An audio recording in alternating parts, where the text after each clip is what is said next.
আপনি একটু মোরাকাবা করেন, শাড়ি পরে আনন্দে মাতোয়ারা বানাইয়া এই ঘরের মধ্যে নতুন বউ হইয়া ঢুকছি।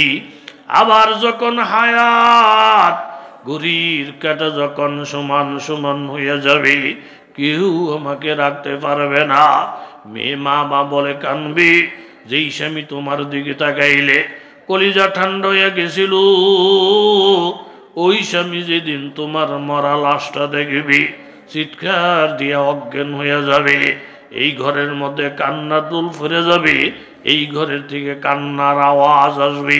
শাড়ি ফিরে ঢুকছিলেন গো মা, কাফন ফিরে বাহির হইবে, আনন্দ করে ঢুকছিলেন গো মা, মানুষের কান্দাইয়া বাহির হবে। এই জন্য যেখানে আছেন মৌতের মুরাকাবা করে। আমার নবী হাদিসের সাত ফরমান, কাফা বিল মাউতি ওয়াইজা। দুনিয়াতে যত বক্তা আছে মৌতের মতন বক্তার কেউ নাই। মৌতের সিনারি দেখলে, মৌতের কল্পনা করলে, বাবার মৃত্যুর আলোচনা করলে, ছোট্ট একটা কলিজার টুকরা বাচ্চা তারে কান্দে বহন করে আপনি যে কবরে রাখলেন, ওই দৃশ্যটা সিনারিটা আপনার অন্তরের মধ্যে আনলে একটা মানুষ হেদায়েতের জন্য যথেষ্ট হয়ে যায়। আমি জীবনে একজন মেয়ে লোকের জানাজা পড়ছি। একটা গরিব ঘরের মানুষ, বিবাহ শাদীর কিছুদিন পরে, 2-4 বছর পরে স্বামী যখন মারা গেছে, আপন আত্মীয় খালুর বাসার মধ্যে সে কাজকর্ম করি, খালুর বাসার মধ্যেই থাকে, মান সম্মানের সাথে থাকে। এইভাবে জীবনটা প্রায় কাটাইয়া হঠাৎ করে একদিন খালুরে ডাইকা বলে, খালু যান, হায়াত মৌতের কথা বলা যায় না, আমি আমার জীবনটা আপনার বাড়িতে কাজের মেয়ের মতন কাটাই নাই। নামাজ রোজার থেকে নিয়া, পর্দা পশিদার থেকে নিয়া, কোরআন তেলাওয়াতের থেকে নিয়া আমার জীবনের কোনো আমল এই বাড়িতে বাধাগ্রস্ত হয় নাই। জীবনটা আনন্দের সাথে কাটাইছি। কালো মানুষের হায়াতের কথা বলা যায় না। আমি যদি মারা যাই, আপনার ঘরের মধ্যে একটা ভাঙ্গা সুটকেস আছে, এটা আমার স্বামীর দেওয়া। কত গালিগালাজ করছেন গো খালু, এই ভাঙ্গা সুটকেসটা ফালাইয়ে দিতে দেই নাই। আমার জীবনের প্রথম একজনই স্বামী, তার দেওয়া স্মৃতি আমার। এই সুটকেসের মধ্যে কিছু টাকা আছে, এগুলা দান খয়রাত করবেন। ওই সুটকেসের মধ্যে একটা সাবান আছে, খালু আপনার অনুরোধ করে যায়, এই সাবানটা দিয়া আমার জীবনের শেষ গোসলটা দেওয়াবে। হাজী সাহেব বলেন, হুজুর, মেয়েটার কথা শুনে বললাম, মা তোমার টাকা দান খয়রাত করে দিব, আপত্তি নাই, কিন্তু তুমি মারা গেলি, তোমার সুটকেসের সাবান দিয়া গোসল দিব। সাবানের তো আমার বাড়িতে অভাব নাই, এই সাবানটা কেন? তখন মেয়েটা কাইন্দা দেয়, খালু যান, এই সাবান জীবনের স্মৃতি বহন করার সাবান। স্বামীর বাড়ির থেকে সুটকেস বইরা তেল, সাবান, কাপড় চোপড়, শাড়ি, গয়না গাটি যখন পাঠাইছে, আমার বান্ধবীরা মিল্লা আমার বিবাহর গোসলের জন্য ফিরির মধ্যে বসাইছে। স্বামীর বাড়ির সাবান দিয়া আমার গায়ের মধ্যে যখন ডলা দেয়, বান্ধবীরা বলে, এই যেটা আমার দুলাভের সাবান, সাবানের মধ্যে দুলাভের গ্যারান পাওয়া যায়। এই বইলে বলে একজন হাসতে হাসতে, একজনে ফানি ডালে, 2 জনে আমার মাথা ডলে, 3 জনে আমার চেহারা ডলে, আনন্দ করার বলি সাবানের থেকে দুলাভের ঘেরার, তোয়াল্লার থেকে দুলাভের ঘেরার, স্বামী শাড়ির থেকে দুলাভের ঘেরার, পুরাটা বান্ধবীরা আনন্দ মাতোয়ারা হইয়া একজনে সাবান দেয়, 3 জনে পানি ডালে, 4 জনে শরীর ডলে। এই বিবর ফিরিটার মধ্যে বৈশা হঠাৎ করে আমার মৌতের স্মরণ এসে গেছে। আজকে যেমনে বান্ধবীরা আমারে ফানি ডালে আর শরীর ডলে, এমন আরেকটা গোসল আমার জীবনের শেষ গোসল আছে। আমি বাড়ির রকম ফিরির মধ্যে বসে থাকবো, খাটের মধ্যে শুয়ে থাকবো, আমার এই বান্ধবীরা আমাকে গোসল করাবে, কেউ ডলবে, কেউ সাবান দেবে। তখন বিবাহ ফিরিটার মধ্যে বসা আমি যে ভিতরে ভিতরে কান্দি, বান্ধবীরা দেখে না। ওইখান থেকে আমি নিয়ত করে ফেলছি, আল্লাহ, আমার যেই বিবাহ সাবানটা দিয়া আজকে বান্ধবীরা আনন্দে লাফায় আর গোসল করায়, ওই দিন থেকে আমি সাবানটাকে যত্ন করে রাখা দিছি। এই সাবানটা দিয়ে যেন আমার জীবনের শেষ গোসল হয়ে যায়। জোরে কান সুবহানাল্লাহ। 50-এর উপর আমার বয়স চলছে, এই 50 বছর পর্যন্ত বিবাহের সাবান আমার সুটকেছি, 2 দিন পর পর সাবানটা খুলি, চোখের পানি সারি, এই সাবান দিয়ে আমার জীবনের শেষ গোসলটা হবে। ও আশেপাশের মায়েরা, আশেপাশের যুবক বাবারা, আশেপাশের শিল্পপতি বাবারা, ওয়াজ নসিহত বড় কথা না রে বন্ধু। বিবাহর ফিরির মধ্যে বৈশা বিবাহর আনন্দর দিনে যেই লোকটার কলবের মধ্যে মরণের চিন্তা আছে, আমাদের হিসাবটা হয়েছে উল্টা বাবা। বিবাহওয়ালা বাড়ির মধ্যে যদি কেউ বলে দুলাই কি নামাজ পড়তো না, দুলার উপরে কি নামাজ ফরজ না, 14 জনের ধাক্কাইয়া বাইর থেকে বাহির করে দেয়। কেমন ব্যাককলের ব্যাককল, আজকে হের বিয়া, আজকে একটা বিবাহওয়ালা বাড়ি, এখানে আবার নামাজ কিসের, এখানে আবার মোল্লাগিরি কিসের, এখানে আবার হুজুরগিরি কিসের।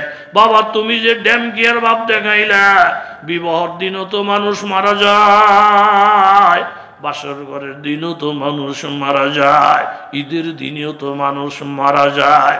এই জন্য আমার নবী বলে দৈনিক 20 বার মৌতের কথা স্মরণ করে কইরা কোনো মানুষ যদি নিজের জীবনটাকে সংশোধন করে করে চালায়, লোকটা মরতে দেরি, লোকটা জান্নাতে যাইতে দেরি হবে না। জোরে কোন সুবহানাল্লাহ। এই জন্য বাবারা 2টা জিনিসের কথা বলছেন আমার নবী। 1 নম্বর হইল জবাব, 2 নম্বর হইল লজ্জার স্থান। আমার যেই কোনো উম্মত কষ্ট কইরা জবানটারে যদি হেফাজতের দায়িত্ব নেয়, জিনা ব্যভিচারের থেকে বাঁচার জন্য লজ্জা স্থানটারে হেফাজতের দায়িত্ব নিতে পারে, আমি মুহাম্মদুর রাসূলুল্লাহ ওই উম্মতেরই জান্নাতে নেওয়ার দায়িত্ব নিলাম। জোরে বলেন সুবহানাল্লাহ। নারায়ে তাকবীর, নারায়ে তাকবীর। এই নেয়ামত হাসিল হওয়ার জন্য রাত্র বেশি করা যাবে না। আমি কথাটা শুনে এত খুশি হয়েছি, মাওলানা মকসুদ সাহেব আমার মহব্বতের লোক, মাহবুব সাহেব মহব্বতের লোক, মাওলানা মাসুম এরা সব মহব্বতের লোক। আমার জানা মতে পুরো এলাকাটা আমার দিলের ভিতরে মহব্বতে ভরা। মাওলানা সানাউল্লাহ আব্বাসী সাহেব এই মাঠে বারবার আসতেন, কথা কোন ঠিক নেই? এই এলাকায় এত আসা যাওয়া, এরপরে এই লোকের আমার মহব্বতের না হইলে হইব করতে গা। 1 নম্বর জবানের হেফাজত, কথা কোন কিসের?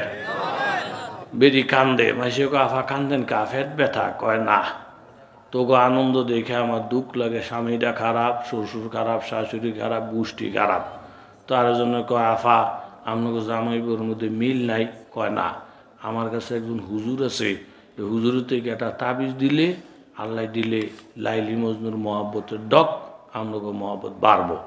বেরিয়ে কথা হইনা গেছে, হুজুর আপনার তাবিজে বহুত মাইসের স্বামী স্ত্রীর মহব্বত বাড়ছে, আমার একটা তাবিজ দেন।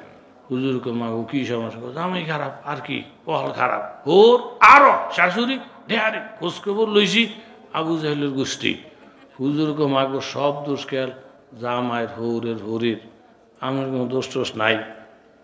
বিডি অনেক চিন্তা করে দেখছে, দোষ পায় না বিষেরা, নিজেরটা পায় না। যেমন আমার এক মুসল্লি, আপনাকে আবার কষ্ট হয়নি, একটা বোতলও পানি আর একটা বোতলও তেল, হেদিকে যা, 1 বোতলের মধ্যে পানি আর 1 বোতলও কি আইনা আমার কজুর হুমাইয়া দেন, দিছি হুমাইয়া জানগা।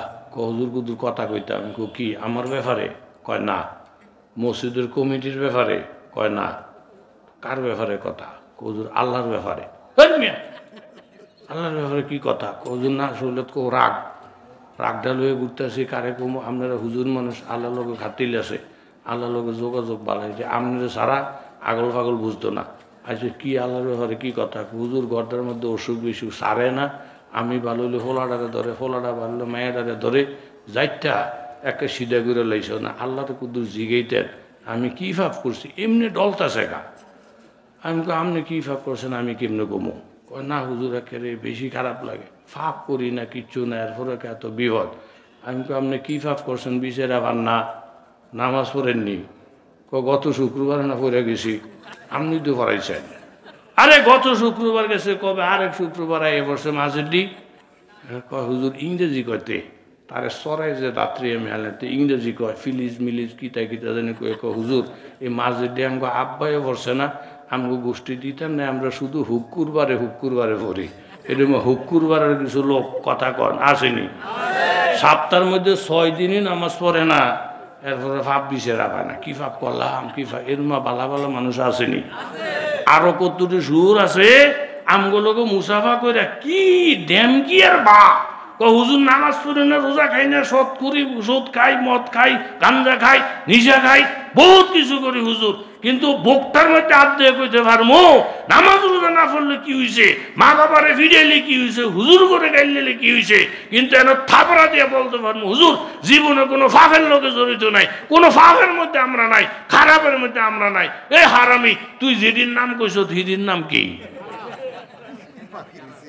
কি কথা কন এই জাতীয় লোক আসেনি এতে একেবারে গোনা বিচেরেই পায় না এই বেটির হুজুরে জিজ্ঞেসে মাগো সব দোষ গেলে আপনার জামের হরির আমি কিন্তু গ্রাম্য ভাষায় কথা বলি ইচ্ছা করে নিজের মাতৃভাষা গ্রামের ভাষা এটার মধ্যে আলাদা একটা মজা কথা কোন আসেনি এতে নোয়াখালী বাড়ি সরকারি চাকরি পেয়েছে ভাষা পাইছে অফিস হয়েছে এতে হুডুং নোয়াখালীর ভাষা এতে ভাল লাগে না শুধু ভাষা কয় ভাই বৌরে তালিম দিছে আগামী শুক্রবারে তোমার লই যাবো বাসা সরকারি কোয়ার্টার গাড়ি পাইবে সরকারি এখানে নোয়াখালীর ভাষা চলতো না শুদ্ধ বেরি কমা ইদিকিতা কয় 40 বয়স আমি নিজের দেশের ভাষা তুই শুদ্ধ কথা কমু কেমনে থাক তুই অল্প কইরা মাইসে যদি জিগায় এ সারে আপনার কি লাগে তখন কইবা হাজবেন্ড লাগে হাজবেন্ড দুই একটা ইংরেজি কইলি মাইসে কইব সারেও শিক্ষিত বৌডাও কি মাগু হেতারা বিদেশে আইয়া টুনুর আরবি কয় ফানির বোতল লই আড়ে 2 দিন পরে বিড়ি খাওয়ার পয়সাও নাই এরম ফেরাই আমগো দরকার নাই কথা জোরে কন ঠিক নি এই বেডি ফসে বিপদ কুদুর ফল ফোলারে জিগায় আরেকজন ধীরে তোর আব্বা না কি কইছে আঙ্গ আম্মা একটা বলত হাজবেন্ড কয়বার জিগে নামনে আসলে বুড়া মানুষের মোবাইলের ফাংশন হতো এখন আমরা ঠিক মতো বুঝি না এর দূরে কুরুচ্চ ফোলা ফানি না যা বুঝে বুইরারাও বুঝে না কথা কোন ঠিক নেই এই বেডি একবার মনে হয় আবার বুঝলা যায় গেছে শহর 14 বেডিরা ধরছে ধরে কয় এটা বাবিনি বেড়া চোখ টিপ দিছে কহ এটা আপনাকে বাবি মানে বাবির কাছে বইয়ে টুয়ে কয় ভাবি ওই যে সারে বই দিছে এ সারে আপনার কি লাগে হিয়াই ছিল হাজব্যান্ড বেডি গেছে বুঝলা কয় উনি আমার হাফ প্যান্ট লাগে কি লাগে তো তোর এই বদরের দরকার আগে যেইভাবে আসলে এইভাবে ভালো আসিল না আমগো এত টুনের দরকার নাই কলবের থেকে যেটা আইব ঈদের মধ্যে তাসির বেশি করব কথা কোন ঠিক নি আপনি মুনাজাত ধরে যদি বলেন হে আল্লাহ আমি বলছি আপনি আমাকে মাফ করে দেন এরকম শুদ্ধ কথা কইলে চোর ফেনে আইবনি কথা কন আইবনি মনের আবেগ এলে বে মুখ ভাঙ্গা গাল ভাঙ্গা ভেল কইরা কোনো ভাষা নাই কিছু নাই এটা দিলের কথা জোরে বলেন ঠিক নেই হুজুরে ফেসে ধরছে জামের দোষ অমুকের দোষ আপনার কোনো দোষ নাই বেটি অনেক খেয়াল করে দেখছে মনে পড়ে না কুদুর হরে হুজুর অল্প কুদুর দোষ হুজুর কয় কি কয় স্বামী যদি একটা গালি দেয় আল্লাহর রহমতে মুরব্বীকে দোয়া আমি 14টা জবাব দেই হুজুরে টের পাইছে বেটি রঙে মার খায় না মার খায় কির দোষে এ বাকিনা কথা কির দোষে মাগো আপনার সিধা করার ওষুধ আছে মুখটাই আপনারা শেষ করছে এই মুখটা আমগো দেশের বহুত মানুষের শেষ করছে কথা ঠিক 90 বছর পর্যন্ত আবাদত কইরা জান্নাতের দরজায় গেছে কিন্তু রাগের মাথায় পইরা আলেমরে একটা গালি দিছে রাগের মাথায় পইরা টুপিওয়ালারে গালি দিছে রাগের মাথায় পইরা আমার নবীরে গালি দিয়ে বসে ফাহাবিতত আমালুহু 90 বছরের আমল এই মুখের খারাপ ভাষার কারণে সব ধ্বংস হইয়া জান্নাতের লিস্টি থেকে নামটা কাইটা জাহান্নামের লিস্টিতে উঠে গেছে এমন কপাল ফোরা জমিনে আসে না নাই বাবা আলেমরে গালি দিও না আল্লাহদেরকে গালি দিও না একজন আল্লাহর ওলি বুজুর্গ লোক মক্কার হেরেমের মধ্যে বৈশা আসরের নামাজের পরে মাতাফের মধ্যে বৈশা জিকির করে মুরাকাবার মধ্যে বসা হঠাৎ করে মক্কার কিছু বাচ্চারা খেলাধুলা করতেছি, একটা বল আইসা হুজুরের গায়ে পড়ছি, সাথে সাথে মুরাকাবা ধ্যান ভেঙ্গে গেছি। কেডায় আমার গায়ের মধ্যে আঘাত দিল, নজর করে দেখি মক্কার কিছু ছোট ছোট বাচ্চা খেলাধুলা করি, তাদের বলের আঘাতে উনার মুরাকাবা ভেঙ্গে গেছি। তখন উনি জবান রে সামলাইতে পারে নাই, হঠাৎ করে তাদের দিকে তাকে বলছি, মক্কার ফলাফল যে এত খারাপ, মক্কার ফলাফল যে এত দুষ্ট, এটা আমি জানতাম না। এটা একটা বাইতুল্লাহর ঘর, এখানে মানুষের তোয়াফ করে ইবাদত করে, এখানে ইশারা লাফালাফি করে, আমার ধ্যান ভেঙে গেছে। মক্কার ফলাফল যে এত দুষ্ট আমি আগে জানতাম না। ইবাদত বন্দেগী করলেন, মাগরিব পড়লেন, এশা পড়লেন, এরকম কয়েক শতবার আমার নবীর উপরে দুরূদ শরীফ পাঠ করলেন, জিকির আজকার করলেন। কইরা ওই হাজী সাহেব যখন ঘুমাইছি, গাছে দুরম্ব জসমানি ফেরাকত, গাছে দুরম্ব জসমানি ফেরাকত, দমুদম্বর বরুহানি মুলাকাত, মা আগার কাল্লা শোকর দিওয়ানাইব, মস্তে আসা কি আপাই মানাইব, উস্তে দেওয়ানা কে দিওয়ানা নসুদ, মরা সসরা দিদু দরখানা নসুদ। যখন চোখটা লাগছে, আমার নবী আইসা হাজির, আমার নবীর হাতের মধ্যে একটা লাঠি, লাঠিটা উঁচা কইরা আল্লাহর নবী বলেন, বেয়াদব, তুই মক্কা থেকে বাড়ি চলে যাবি, আমার মদিনায় যাইবি না, মদিনায় গেলি আমি তোর ফিরের চামড়া উঠে ফেলব। সাথে সাথে কান্দা দিসনি ইয়া রাসূলুল্লাহ। ও পানিজা পাড়ার বাবারা, আমি জানতে চাই আল্লাহর নবীর মনের মধ্যে কষ্ট দিয়া আল্লাহ পাওয়া যাবে না। আল্লাহর নবী কষ্ট পাইলি আমার আল্লাহ কষ্ট পায়। নবীর সাথে বেয়াদবি করলে ঈমান আমল বরবাদ হয়ে যায়। যেখানে আতিউল্লাহ ওইখানে আতিউর রাসূল, যেখানে বলি আল্লাহর হুকুম মানো ওইখানে বলি নবীর হুকুম মানো। আযান বলেন, একামত বলেন, যাহা তক হায় রুবুবিয়ত খোদা কি, जहाँ तो काए रुबूबियत खुदा की, वहाँ तो कहाए नबुवत मुस्तफा की। যেখানে আছে রব্বুল আলামিন ওইখানে আছে রহমতুল লিল আলামিন। জোরে বলেন ঠিক কিনা? কান্দা দিছি ইয়া রাসূলুল্লাহ, আপনি আমার উপরে তো রাগ হইছেন কেন? আল্লাহর নবী বলেন, গতকালকে আসরের নামাজের পরে মক্কার কিছু ছোট ছোট অবুঝ বাচ্চা যাদের এখনো বুঝ শক্তি হয় নাই, তাদের কারণে তোমার মুরাকাবা ভাঙ্গা গেছে। তুমি মক্কার ছেলেদেরকে গালি দিছ, মক্কার ছেলেরা বলে দুষ্ট, মক্কার ছেলেরা বলে নাদার। তুমি যখন মক্কার ছেলেদেরকে গালি দাও, এই গালিটা আমি নবীর উপরে পড়ছে, যেহেতু আমি নবীও তো মক্কার একজন ছেলে। জোরে কান সুবহানাল্লাহ। বাবা আলেম গালি দিও না, আল্লাহওয়ালা গালি দিও না, নবীরে গালি দিও না, কোনো হক্কানি মুসলমানের গালি দিও না। এইভাবে আলেমরে গালি দিলে গালিটা নবীর উপরে পড়ে, সব সাহাবীদের উপরে পড়ে, এমনকি আল্লাহর উপরে পড়ে। কারণ আল্লাহ তো আলেম, নবীও তো আলেম, বাকি কেউ বড় কেউ ছোট, আলেম থেকে খালি নাই। জোরে বলেন ঠিক কিনা? নারায়ে তাকবীর। আসতে না একটু জোরে দেন। দেখেন প্যান্ডেলের ভিতরে একটা মানুষ ঢুকুনের পরিমাণ জায়গাও নাই, ঠিক নি?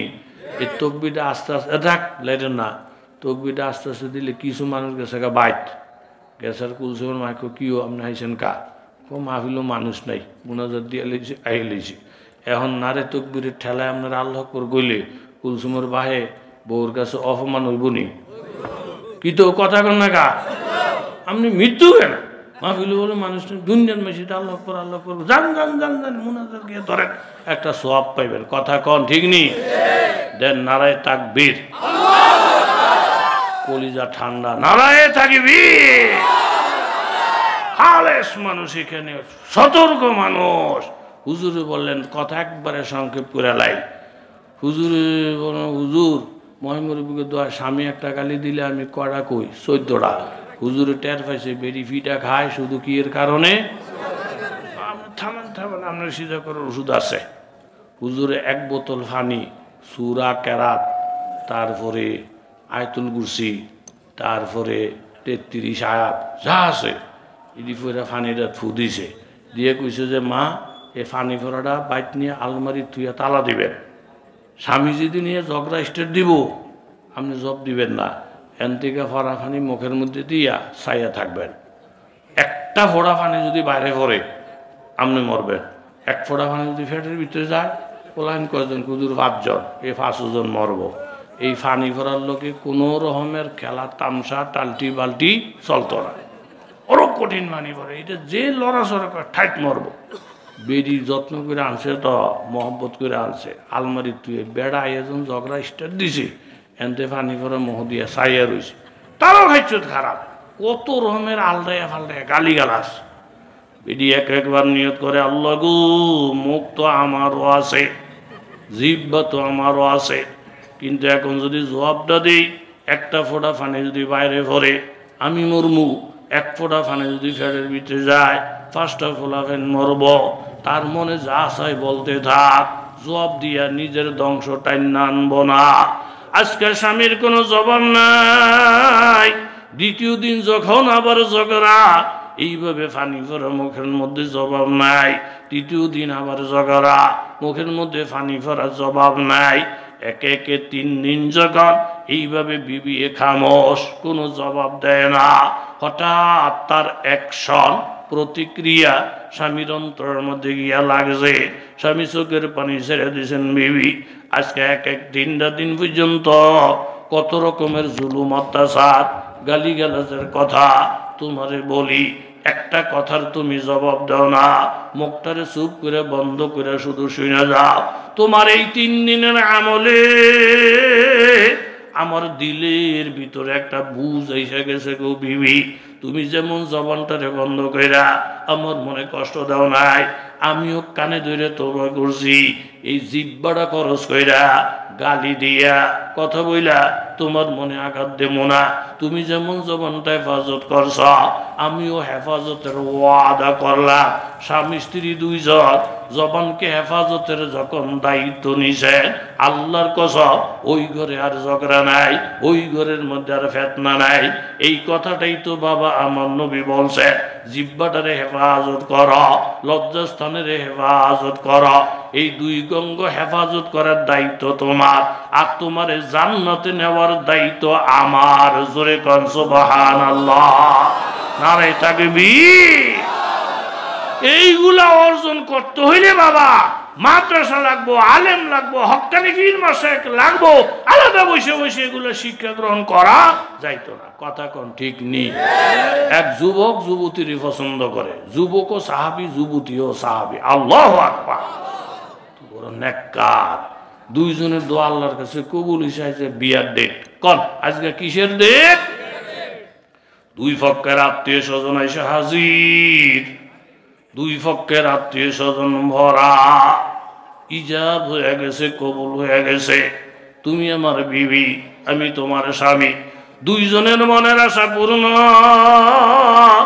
স্বামী আর স্ত্রী একে অপরকে পাইয়া বড় আনন্দিত। ঠিক বিবাহ শাদী হয়েছে, ঠিক এখনো বাসর ঘর হয় নাই।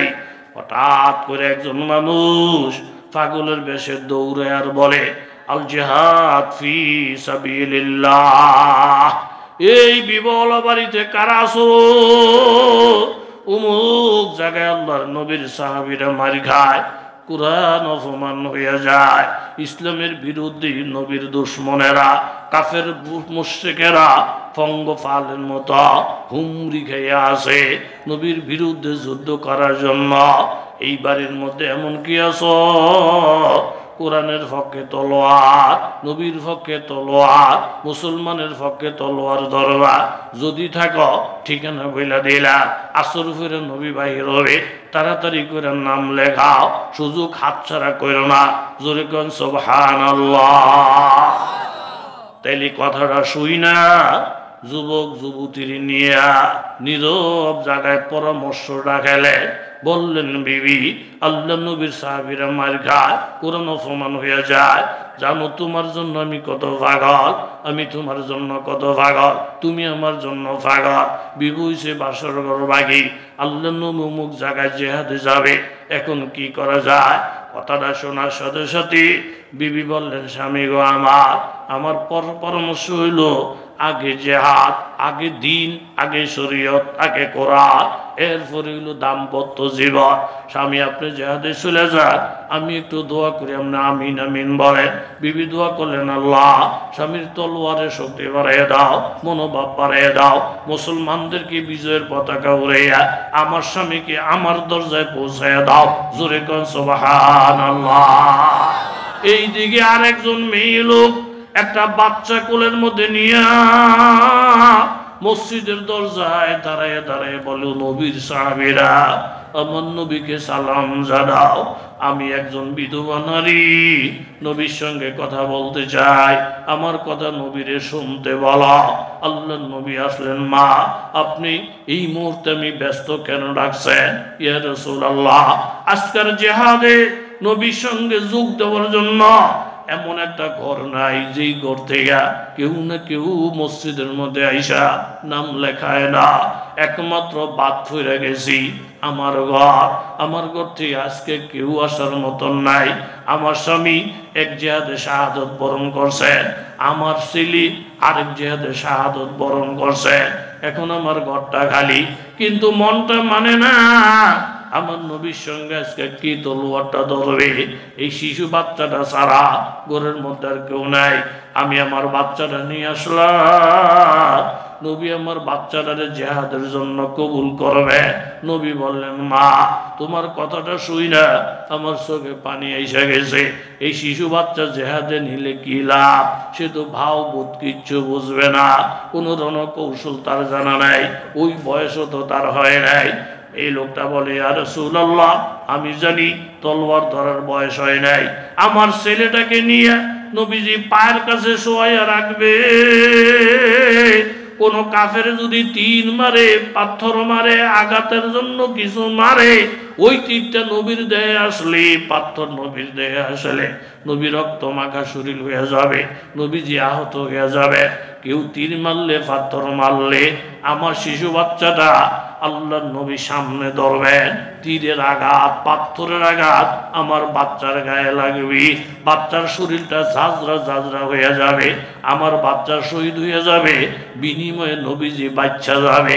আমার এক বাচ্চা কেন, হাজারো বাচ্চার রক্তের বিনিময়ে যদি আমার নবীর দেহ অক্ষত থেকে যায়, আমার বাচ্চা ফালাটা সার্থক, আমার মা হওয়াটা সার্থক, আমার জীবনটা সার্থক। জোরে কোন সুবহানাল্লাহ। নারায়ে তাকবীর দেন, নারায়ে তাকবীর। আরেকজন মেয়ে লোক এসে বলতেছেন, নবীর সাহাবীরা শোনো রে, আমার নবীকে বলো আমার দুঃখী মায়ের দুইটা কথা শুনতে। নবী আসার পরে এই লোকটা বলে, ইয়া রাসূলুল্লাহ আজকের যুদ্ধে যাওয়ার মতো আমার বাড়িতে কেউ নাই, স্বামী নাই, উপযুক্ত ছেলে নাই, কিন্তু আমার ঘরটা একবারে বাদ ফিরে যায়, আমি সহ্য করতে পারলাম না গো নবী। আমার মাথার চুলগুলা লম্বা লম্বা, আমি আমার মাথার চুলগুলা কাইটা একটা গাঁঠি বানাইয়া নবীর দরবারে নিয়ে আসে। নবী গো যদি কোনো ঘোড়া বান্ধন লাগে, কোনো ফটলা ফাটলি বান্ধন লাগে, আমি আমার চুলগুলা জেহাদের জন্য ফকেরা দিলা, আমি তো যাইতে পারলাম না, আমার ঘর থেকে যাওয়ার মতন কেউ নাই, আমার মাথার চুল দিয়ে যদি জেহাদের কোনো উপকারে আসে, আমার চুলটাও সার্থক হইল, ধন্য হইল। আল্লাহ নবী চোখের পানি ছেড়ে দিয়া দোয়া করলেন, আল্লাহ এই শিশু বাচ্চার মার কবুল করা, এই মেয়ে লোকটার কবুল করা, তাদের মনোভাব দেখা আমার অন্তর ফাইটা দোয়া আসতেছে। জোরে কান সুবহানাল্লাহ। কষ্ট হয়ে গেছে নি আপনাকে? আল্লাহ নবীর সৌবত পাইছে, এখন যুদ্ধ থেকে স্বামী আসছে বাড়িতে। নবীজি বললেন, ওয়ালি জাউজিকা আলাইকা হাক্কা, এ সাহাবী তোমার বিবির প্রতিও তোমার হক আছে, বাসরঘর তুই তুমি যেহেতু চলে আসছো, আমি নবী পারমিশন দিলাম, বাড়িতে যাও, বিবির সঙ্গে কথা বলো। বিবির খোঁজ খবর লওয়া, চাকরি বাকরি করা, কামাই রুজি করা, এটা কি গুনাহ না সওয়াব? কথা কর, গুনাহ না সওয়াব? আমনের মাআজ ইবনে জাবাল রাদিয়াল্লাহু আনহু জলিলুল কদর একজন সাহাবী, যার ইন্তেকালে ইহতাজ্জা আরশুর রহমান, আল্লাহর আরশ পর্যন্ত থরথর করে কাঁপতেছিল, এমন জলিলুল কদর সাহাবী ওনার ছেলে মেয়ের ভরণ পোষণের জন্য এক ইহুদির গাছের আগাছা পরিষ্কার করব, ইহুদি কিছু টাকা দিব, এই হালাল টাকা দিয়া ওনার ছেলে সংসার চালাইব। উনি গেছে ইহুদির গাছ বাঁচতে বাঁচতে বাঁচতে বাঁচতে বাঁচতে হাতের মধ্যে ধুলাবালি লাগছে, এর মধ্যে দিয়ে রাস্তা দিয়া আল্লাহ নবী হাইটা যায়, দেইঘা তাড়াতাড়ি করে ধুলাবালিওয়ালা হাতটা লইয়া লামছে নিচে আইনা হুজুর আল্লাহর নবীর সামনে দাঁড়াইছে, নবীরে সালাম দিলেন।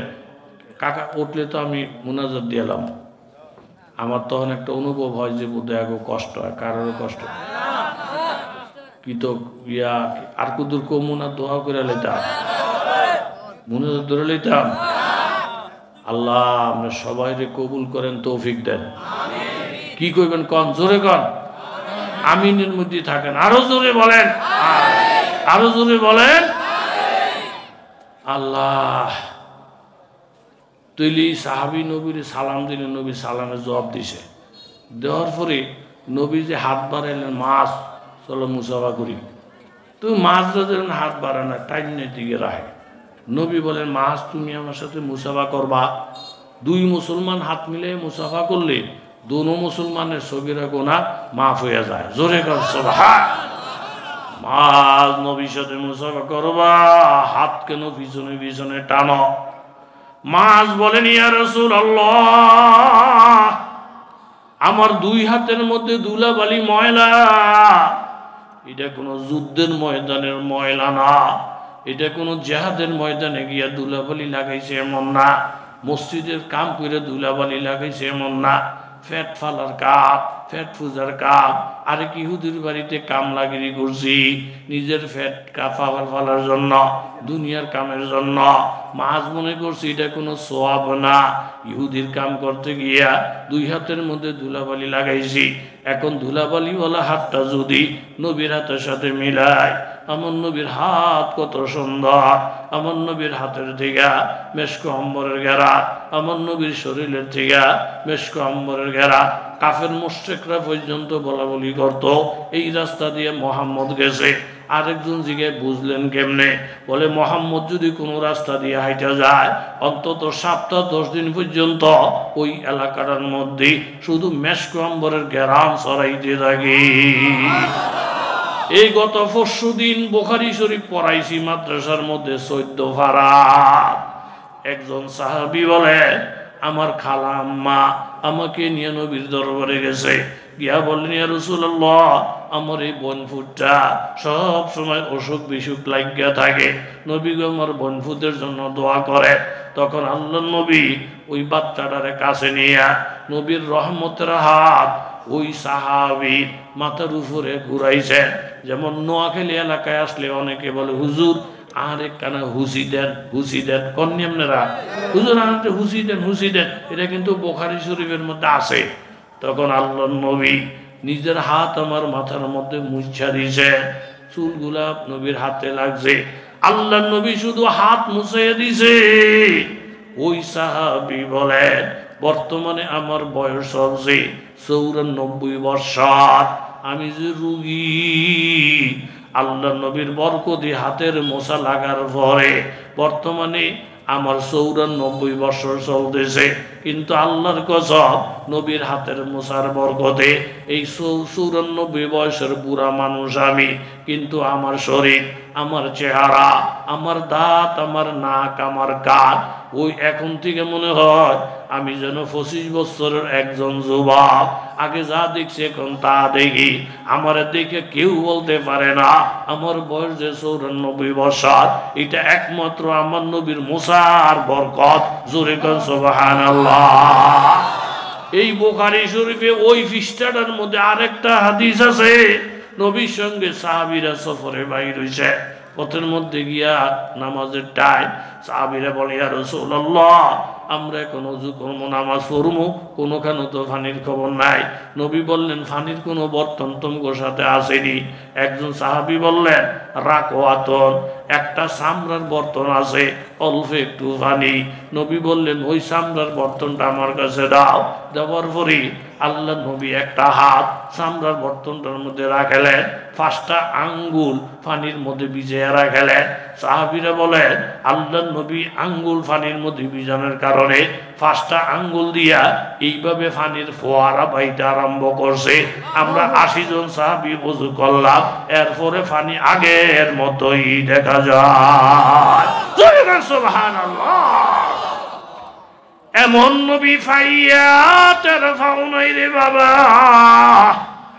এই নবীর পাইয়া যদি টেন না পাও, কফলের মধ্যে অলক্ষী আছে, কথা কোন ঠিক কিনা? আজ এমনি জবাল বলে নবী গো, দুনিয়ার কাজ করতে গিয়ে ধুলাবালি লাগাইছি, লজ্জায় হাত বাড়াইতে চাই না। আল্লাহ নবী বললেন মাছ হালাল রিজিক কামাই করতে গিয়ে যে তুমি কাজ করো, এটারে কি সওয়াব মনে করো নাই, ইবাদত মনে করো নাই? এইমাত্র জিবরাইল আমাকে জানাইয়া গেলেন হাযিহি ইয়াদুন লাম তামসাসহুন নার।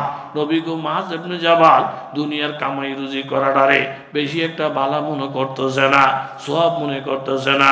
আপনি মাছ ইবনে জাবালকে জানাইয়া দেন এই যেই হাত দিয়া দুনিয়ার হালাল কামাই করতে গিয়া যেই হাতে ধুলাবালি লাগছে, এই হাত কোনোদিন জাহান্নামের আগুনে জ্বলতো না। ওই ব্যক্তির জন্য ডবল সওয়াব যার 2 জন মালিক আছে, কামলাগিরি করে, চাকরি করে, ব্যবসা করে, মেল ফ্যাক্টরিতে চাকরি করে। 10 জন বদুল্লাহ, 10 জন কি আর এখন কি 10 জন বদুল্লাহ কাম করতে গেছে, মাঠের মধ্যে আলুর চাষ করবে, ক্ষেত নিরাইবে। বদলির সংখ্যা হইল 10 জন। এর মধ্যে চতুর্দিকে আজান চলতেছে। বদুল্লাহরা পরামর্শ করছি সাতখিল বাজার মসজিদে গিয়া নামাজটা পড়ি। আরেকজনে কয় সাতখিল মসজিদ তো অনেক দূরে, ওইখানে গিয়ে নামাজ পড়লে আইলে 1 ঘন্টা সময় চলে যাইব, আমগো মালিকের কাম কম হয়ে যাবে, এটা একটা ধোকা হবে। আবার যদি নামাজটা না পড়ি, আরেকজন মালিক তো মাথার উপরে আছে, ওনার হক নষ্ট হয়ে যাবে। তাহলে এমন কাজ করো দুনিয়ার মালিকের যেন ঠক না হয়, আসমানের মালিকের যেন ধোকা দেওয়া না হয়। যদি বলেন ঠিক কিনা?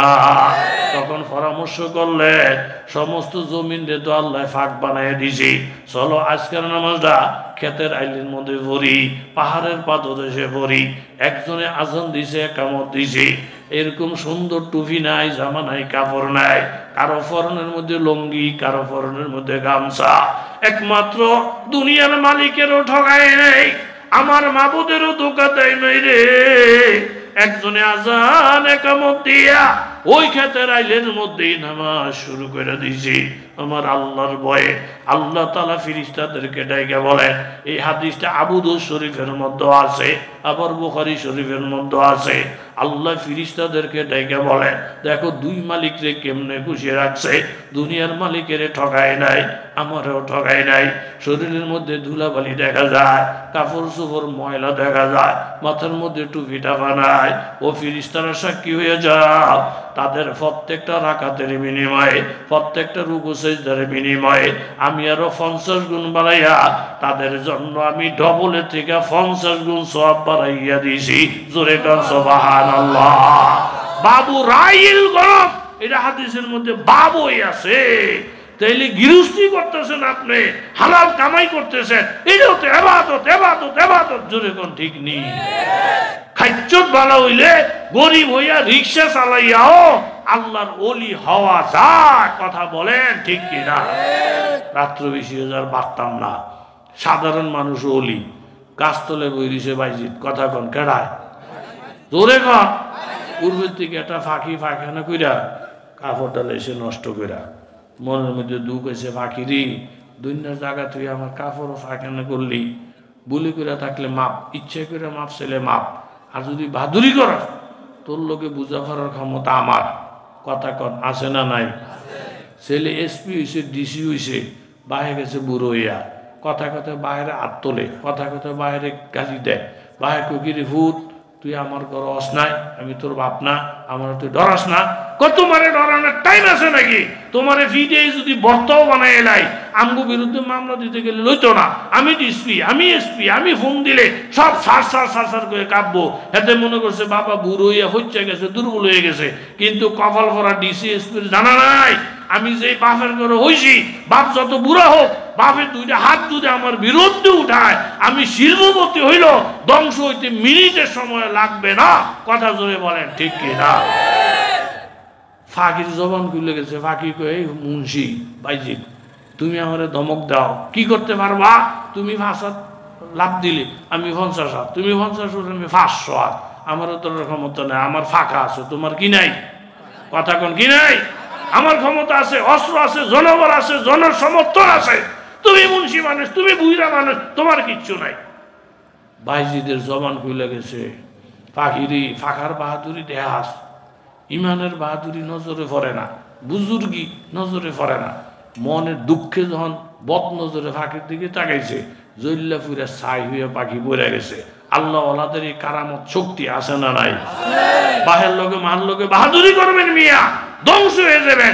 আমি বলো আমারে বুড়ে আঙ্গুল দেখাইবেন, ধ্বংস হয়ে যাবেন। কিছু জায়গা আছে পিছে থাকলে লাভ, মানলে লাভ, আর বুড়ে আঙ্গুল দেখাইলে ধ্বংস। কথা কোন ঠিক নেই? একেবারে কথার সঙ্গে ফাঁকি জল্লা ফুইরা শেষ। বাইজি তো সিধা ফিরে দিছি তোরে। গেছে সামনে নামাজের টাইম, উজু করবো, নামাজ পড়বো। আশেপাশে বাড়িঘর নাই, দূরে একটা বাড়ি গেছে। গিয়ে দে মাগু যেমন তন বাড়ি না, ফর্দলা বাড়ি, চতুর্দিকে শরীয়তের ফর্দা। যেন আমরা নোয়াখালী আসে। আস্তে আস্তে আগেছি ভিতরে। মা বাড়িতে কে আছেন গো মা?